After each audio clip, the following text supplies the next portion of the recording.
Hello children, நம்ம gravitation so far Newton's law of gravitation, acceleration due to gravity, how it varies with respect to the altitude, depth அப்படின்லாம் பார்த்துட்டு இருந்தோம். இப்போ நாம் applications of the Newton's law of gravitation, இந்த Newton's law of gravitation நம்ம படிக்கிறதுனால நமக்கு என்ன லாபம், அதனால் நமக்கு என்ன அட்வான்டேஜ், ஆக்சுவலி இது முதல்ல தெரிஞ்சால் தான் நம்ம படிக்க ஆரம்பிப்போம், நமக்கு என்ன யூஸ் எதுனாலையும் அப்படிங்கிறது ஒரு முக்கியமான விஷயம். ஸோ இந்த நியூட்டன்ஸ் லா ஆஃப் கிராவிடேஷன் நம்ம நல்லா புரிஞ்சிக்கிறதுனால அதை அப்ளை பண்ணுறதுனால நம்ம எதனுடைய மாஸ், ஏதாவது celestial objects, for example mass of earth இல்லை mass of the sun exact value, இல்லை மூன், இல்லைன்னா for that matter any star, double ஸ்டார்ஸ்லாம் இருக்கு இல்லையா, அதனுடைய மாஸெல்லாம் ரொம்ப எக்ஸாக்டாக நம்மளால் மெஷர் பண்ண முடியாது. Not only that, we are able to study the motion of the planets, அடுத்த பிளானட்ஸ்லாம் எப்படி மூவ் ஆகுது அப்படிங்கிறத படிச்சுக்க முடியுது. And we are able to study the motion of the satellite around the planets. இப்போ பிளானட்ஸ்னால் சன்னை சுற்றி வர செலஸ்டியல் ஆப்ஜெக்ட்ஸ், சேட்டலைட்ஸ் அப்படின்னா பிளானட்ஸை சுற்றி வர்றது, மூன்ஸ்னு பேர் சேட்டலைட்ஸ், நேச்சுரல் சேட்டலைட்ஸுக்கு பேர் மூன். இப்போ எர்த்துக்கு எப்படி மூன் இருக்கு இல்லையா, மூன் எர்த்தை சுற்றி வர்ற மாதிரி அதோட மோஷனை நம்ம அண்டர்ஸ்டாண்ட் பண்ண முடியுது.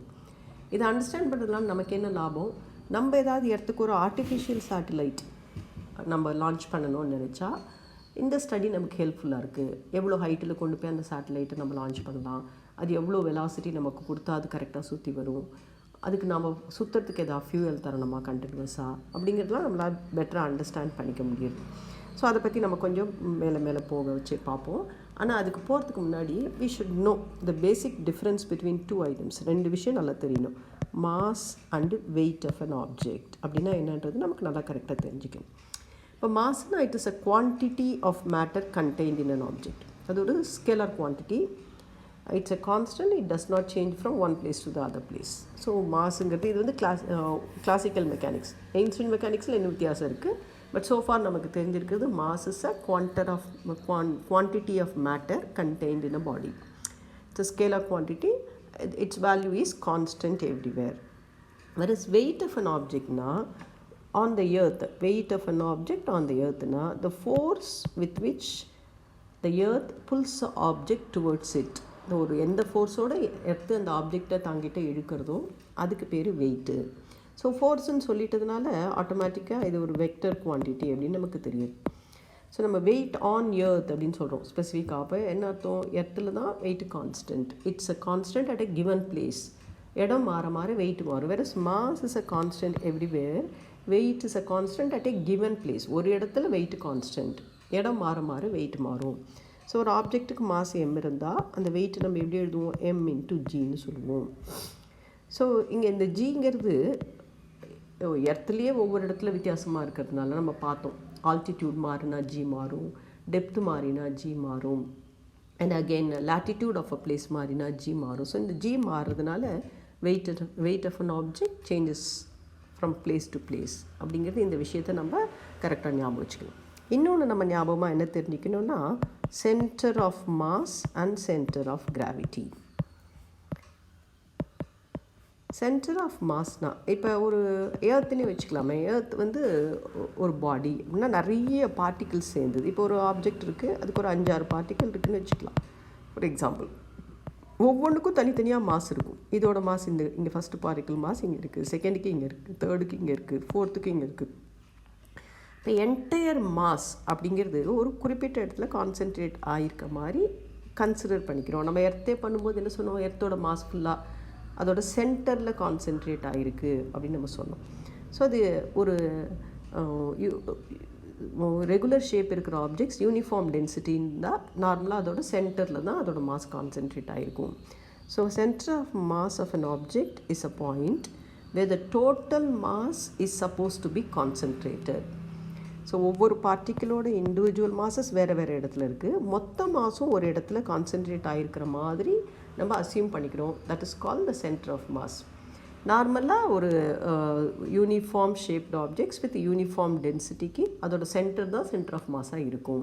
ஃபார் த டைம் பீயிங் இது போகிறோம். நமக்கு சென்டர் ஆஃப் கிராவிட்டி அப்படின்னா இப்போ நம்ம சொன்னோம், ஒரு ஆப்ஜெக்ட் எடுத்துகிட்டு அதில் ஒரு 1, 2, 3, 4 பார்ட்டிகிள்ஸ் இருக்குதுன்னு வச்சுக்கலாம். இதுக்கு மாஸ் M1, இதுக்கு மாஸ் M2, இதுக்கு மாஸ் M3, இதுக்கு mass M4.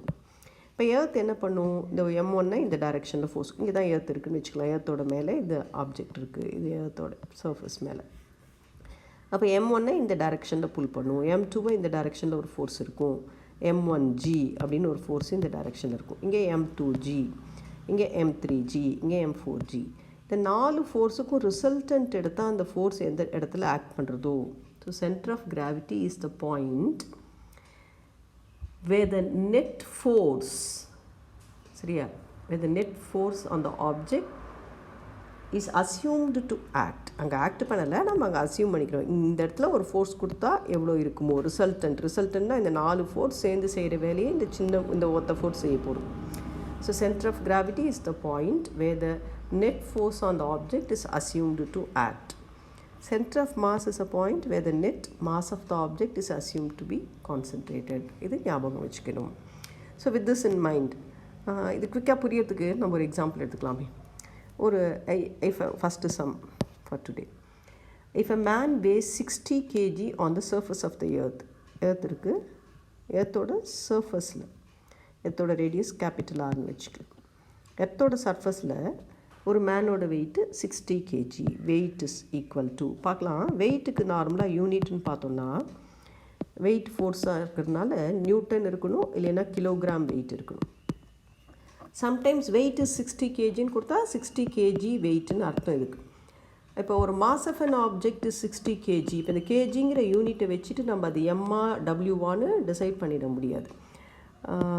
Suppose if they say a man weighs 60 kg, it means 60 Newton அர்த்தம். அது சரியா? இப்போ weighs அப்படின்னு சொல்லிட்டா அது வந்து weight 60 Newton.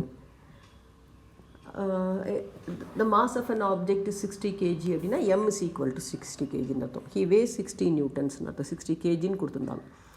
At what height above the surface, இந்த எர்த்தோட சர்ஃபஸ்லேருந்து எவ்வளோ ஹைட்டுக்கு மேலே போனான்னா, h எவ்வளோ ஹைட்டு போனால் his weight will be 30 Newton, 30 kgன்னு கேட்குறாங்க. எர்த்தோட ரேடியஸ் ஆர்னு நம்மளை அசியூம் பண்ணிக்க சொல்கிறாங்க. ஸோ நமக்கு வெயிட் மாறுறதுக்கு என்ன காரணம், W டேஷ் அப்படின்னா M இன்ட்டு G டேஷ். அந்த இடத்துல வெயிட் மாறுறதுக்கு காரணம் அங்கே G மாறி இருக்குது. ஸோ G டேஷ்க்கு பதிலாக நம்ம என்ன எழுதிக்கலாம், நமக்கு we have got the formula variation of G with respect to the height. So G into, we have the formula R by R plus H the whole square. So mg க்கு பதிலாக we can write 60 Newton. W is equal to mg. W dash is mg dash. So இதுக்கு பதிலாக 16 எழுதிக்கலாம். R க்கு பதிலாக we can write the radius of the earth is 6400 kilometer. இல்லை R கூட வச்சுக்கலாம். R divided by R plus H the whole square. இந்த W dash 13 கொடுத்துருக்காங்க. So what do we have? இந்த 60 எங்கே கொண்டு போனால் 1/2 is equal to R by R plus H the whole square. If I take square root on both sides, 1/√2 is R by R plus H. Cross multiply பண்ணிண்டா R plus H is equal to √2R. So R எல்லாம் ஒன்றா gather பண்ணிக்கலாம். √2R minus R is equal to H. √2 value நம்மளுக்கு தெரியும், 1.414 minus 1 into R is equal to H. So H is equal to 0.414 R. So இவ்வளோ ஹைட்டில் போனோன்னா நமக்கு நம்மளுடைய வெயிட் வந்து பாதியாக குறைஞ்சிடும் அப்படின்னு நம்ம தெரிஞ்சுக்கிறோம். ஸோ இது எதுக்கு போட்டோன்னா வெயிட் வந்து ஒவ்வொரு இடத்துக்கும் இடம் மாறும். whereas the mass remains a constant, weight changes அப்படின்னு தெரிஞ்சுக்கிறதுக்காக. Okay, let us come to the point, motion of planets.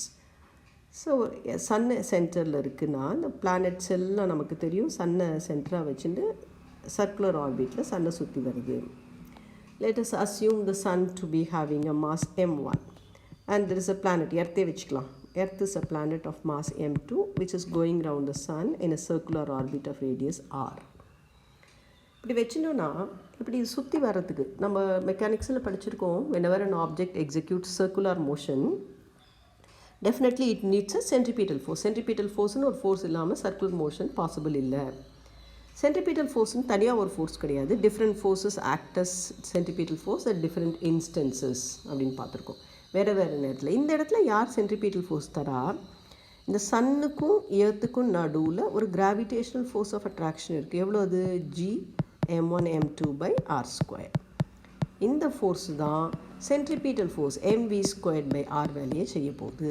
mv²னா எம்னா இங்கே யார் சுற்றுறா, m2 போட்டுக்கணும் எம்முக்கு பதிலாக, because earth is going round, அதோட மாசை போட்டுக்கிறோம். ஸோ m2 கேன்சல் பண்ணி ஒரு r கேன்சல் பண்ணிட்டா v² is equal to gm1/r. m1ங்கிறது நடுவில் சென்டரில் இருக்கிற ஆப்ஜெக்ட். அப்போ v இஸ் ஈக்குவல் டு √gm1/rன்னு எழுதலாம். சரியா, this is the velocity with which the earth is going round the Sun.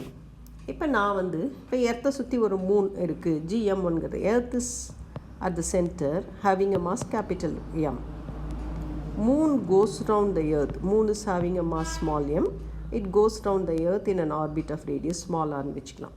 With what velocity? இந்த மூனோட வெலாசிட்டி தெரியும், எப்பயுமே சர்க்குலர் மோஷனில் அது along the tangent இருக்கும்.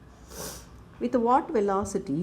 What is the orbital velocity? இந்த மாதிரி ஒரு வெலாசிட்டியில் சுற்றுறது இல்லையா மூணு, இந்த ஆர்பிட்டில், அதுக்கு பேர் orbital velocity. What is velocity with which the moon is going round the earth அப்படின்னு கேட்டோன்னா we can write v0 is equal to √g. m எது போடணும், சென்டரில் எது இருக்கோ அதோட மாஸ், ஏன்னா அந்த சுற்றுறதோட மாஸ் கேன்சல் ஆகிடும், கேபிட்டல் m/r அப்படின்னு நம்ம போடலாம். This is the orbital velocity. So நான் இப்போ earth is at the centre, I want to launch a satellite of mass small m in a circular orbit of radius, say for example r1ன்னு வச்சுக்கலாம். அப்போ நான் என்ன செய்யணும், எர்த்தோட சர்ஃபஸ்லேருந்து இந்த சேட்டலைட்டை இவ்வளோ ஹைட்டுக்கு எடுத்துகிட்டு போய் இந்த வெலாசிட்டியை டான்ஜென்ஷியலாக கொடுத்துட்டு விட்டால் அதுக்கப்புறமா இது அந்த வெலாசிட்டியோட கரெக்டாக சுற்றி வரும். அதுக்கு மேலே நான் எதுவும் ஃபியூவல் தர வேண்டாம், ஏன்னா அந்த கிராவிடேஷனல் ஃபோர்ஸே அந்த சுற்றுற வேலையை செஞ்சிடுது. ஸோ நான் இனிஷியலாக ஒரு வெலாசிட்டி கொடுத்து விட்டால் போதும், அதுக்கப்புறம் தானாகவே அது சுற்றிக்கும். அதுக்கு நம்ம ஒன்றும் பவர் ரெக்குயர்மெண்ட் தேவை கிடையாது. ஸோ ஆர்பிட்டல் வெலாசிட்டினா it is the velocity with which a satellite has to be launched.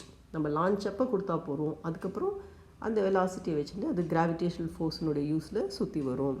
So நான் எவ்வளோ வெலாசிட்டி இங்கே போய் கொடுக்கணும் அப்படின்னா, this orbital velocity is √G universal gravitational constant.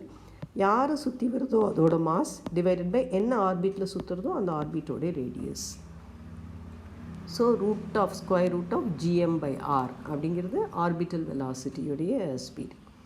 So இந்த வெலாசிட்டி நம்ம எப்படி எழுதலாம், in fact otherwise velocity is distance travelled by time taken வச்சுட்டு அதோடைய orbit distance travelled is 2πr1 divided by time period, அது சுற்றுறதுக்கு எவ்வளோ டைம் இருக்கோ அதையே எடுத்துக்கலாம். ஸோ இப்படியும் எழுதலாம்.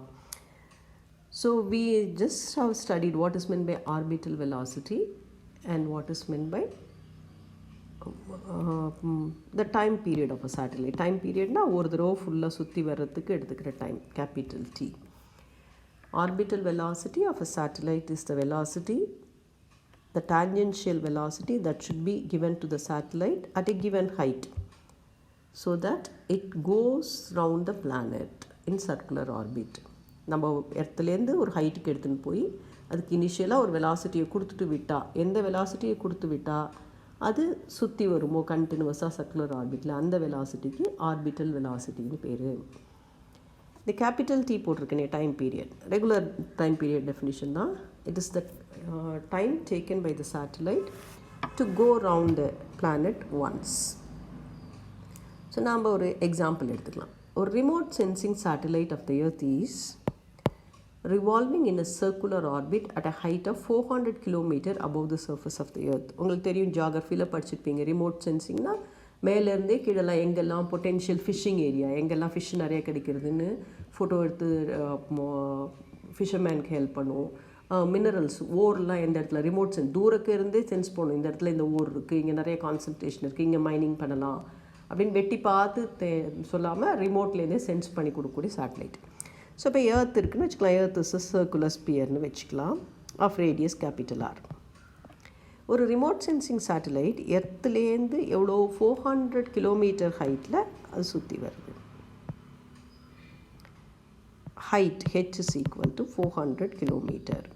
இப்போ நல்லா தெரிஞ்சுக்கணும், சென்டர் ஆஃப் த எர்த்துலேருந்து அந்த சேட்டலைட் இருக்கிற ஹைட் 400 இல்லை, சேட்டலைட் இருக்கிற டிஸ்டன்ஸ், அந்த orbit of the satellite small r is capital R + 400. எர்த்தினுடைய ரேடியஸ் +400 ஞாபகம் வச்சுக்கணும். Okay, what is the orbital speed and period of revolution of the satellite. அதோட ஆர்பிட்டல் வெலாசிட்டி எவ்வளோ கேட்குறாங்க. What is the period of revolution T கேட்குறாங்க.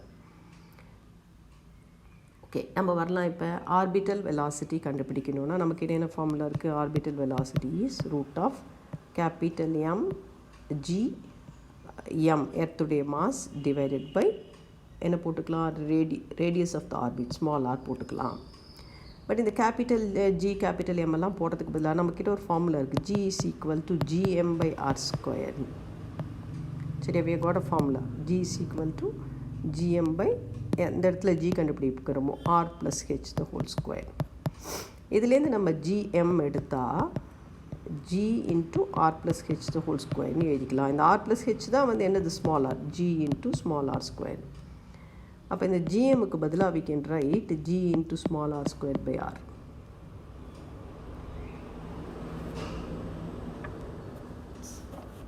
சரியா? So we can write GM instead of GM we can write G into R square. So ஒரு R கூட நம்ம cancel பண்ணிட்டா root of G into small r அப்படின்னு போட்டுக்கலாம். So இது போட்டால் என்ன ஆக போகுது, ரொம்ப we can write it very simply. G small gக்கு பதிலாக we can write 10ன்னு வச்சுக்கலாம். 10 into small rக்கு பதிலாக capital R plus H. Capital R வந்து எர்த்தனுடைய ரேடியஸ் 6400 கிலோமீட்டர் ப்ளஸ் 400 கிலோமீட்டர்னா 6800 கிலோமீட்டர். ஸோ 6800 into 10 power 3 இல்லை சப்ஸ்டியூட் பண்ணினா we get the value as 7.5 into 10 power 3 meter per second. So இது எப்படி போட்டேன் நான், இந்த 3 0 10 power 3 10 power 3 ஸ்கொயர் ரூட்னா வெளில எடுத்துடலாம். ஸ்கொயர் ரூட்டுக்குள்ளே அப்போ 68 இருக்கும். ஸோ அதுக்கு நம்ம ஸ்கொயர் ரூட் எடுத்தால் we get the value easily. What is a period of revolution அப்படின்னு கேட்டாங்கன்னா, period is equal to distance travel. Velocity is distance by time. Time is period is distance by velocity. So டிஸ்டன்ஸ்னால் 2 pi r, அது ஒரு தடவை சுற்றினா ஒரு circumference divided by velocity. So 2 pi into ஆருக்கு பதிலாக நம்ம 6800 into 10 power 3. வெலாசிட்டி இங்கே நம்ம கண்டுபிடிச்ச வேல்யூ இருக்கு இல்லையா, 7.5 into 10 power 3. we can substitute and we get the value as, இதை வந்து செகண்ட்ஸில் தான் வரும் ஆக்சுவலாக 5368.5 செகண்ட்ஸ். நம்ம எல்லாமே எஸ்ஐயில் போட்டதுனால இது அப்புறமா நம்ம ஹவர்ஸ்லேயோ டேஸ்லேயோ கன்வெர்ட் பண்ணி போட்டுக்கலாம். ஸோ இந்த கிராவிடேஷனை பற்றி படிக்கிறனால நம்ம என்ன முக்கியமாக தெரிஞ்சுட்டுருக்கோம், இந்த gravitational force acts as a centripetal force. இதுதான் பேசிக். எந்த ஒரு சேட்டலைட்டு எந்த பிளானட்டை சுற்றினாலும் இல்லை பிளானட்டு சன்னை சுற்றினாலும் இந்த gravitational force between the two objects acts as a centripetal force. இந்த ஒரே ஒரு லாஜிக் தெரிஞ்சால் நம்ம ஆர்பிட்டல் ஸ்பீட் கண்டுபிடிக்கலாம், டைம் பீரியட் கண்டுபிடிக்கலாம். ஸோ அது even mass of the planet, mass of the satellite கண்டுபிடிக்கலாம் டைம் பீரியட் தெரிஞ்சால். So this is the most important application of Newton's law.